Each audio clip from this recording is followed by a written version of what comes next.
المواطن السوري عباس الثاني، حارس المنتخب السوري للشباب وحارس نادي الكرامة للشباب. لن نتراجع حتى تحقيق مطلبنا الموحد وهو سقوط النظام.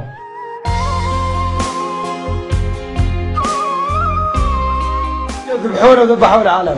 هاي دم اخواتي تشوف بزر مخ اخوي هنا كمان. جابوا دبابات، كان في 40 دبابه بحي البياضه، حي البياضه هالقد هيك.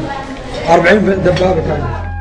مش هيرجعنا خوف ولا هي حتى النصر شعب وأسى عايشين نفس